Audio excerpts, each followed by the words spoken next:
So when you think about Schrader, it evolved in blocks of vineyards and blocks of sections of vineyards. But in the beginning, there was Schrader Flagship, and we loved it. And then we were offered an opportunity to work with another section of the vineyard that was based on a clone 337. And we brought that in, and we loved it. And so now we have Schrader, and we started the Schrader RBS. Within those two blocks, we found that there were barrel lots that were really bright, and they had a polish, and there's a luster to them. And Thomas said, we really should bottle these on their own. They're going to make something very special. And we started the Schrader Old Sparky. We're loping along. We have the Schrader Flagship, the RBS, and the Sparky. And then Thomas was offered some Clone 6 Cabernet. He'd never worked with it before, loved it. We brought it in, we bottled it as Schrader T6. We then were offered another section of the vineyard at To Kalon with Clone 4, different from the Flagship. Really had a different kind of sensibility and aromatic to it and a different weight and texture. We bottled that as its own bottling as Schrader CCS. Following that, we were given an opportunity up in Rutherford to work in the Beckstoffer George III vineyard up on the east side of the valley. It's right along the riverbed, and the section we have is very unique in that it's very gravelly and really has a lot of the river rock still in it.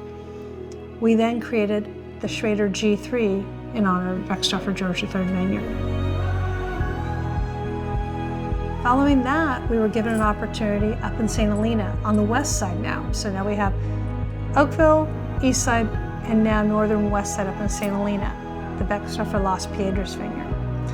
Also a very unique vineyard, gorgeous contour, gravelly soil. The word Las Piedras actually translates to the little stones, the little pebbles, which is the composition of the soil. The wines coming from there are just massive and rich and have this wonderful gravel, crushed rock character. From that vineyard, we created the Schrader LPV, Las Piedras vineyard.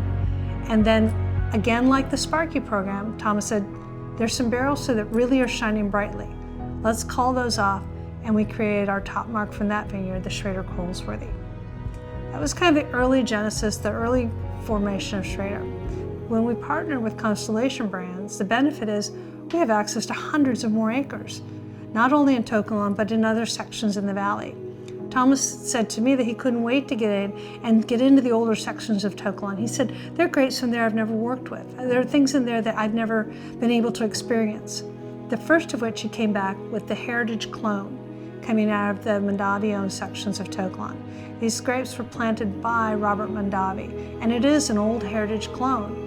It doesn't attribute to a number. It is actually just called Heritage Clone. And it offers it's a very light yield grape, but with intense concentration, great fruity aromatics. Following that, we got to go into the Monastery Block, famed vineyard owned by Mondavi. And Thomas is now producing gorgeous wine out of there. We now are reaching out to the Stag's Leap district, long famed for Cabernet Sauvignon, at the Wapo Hill section, which was the area right below where the Mondavi home was for many, many years.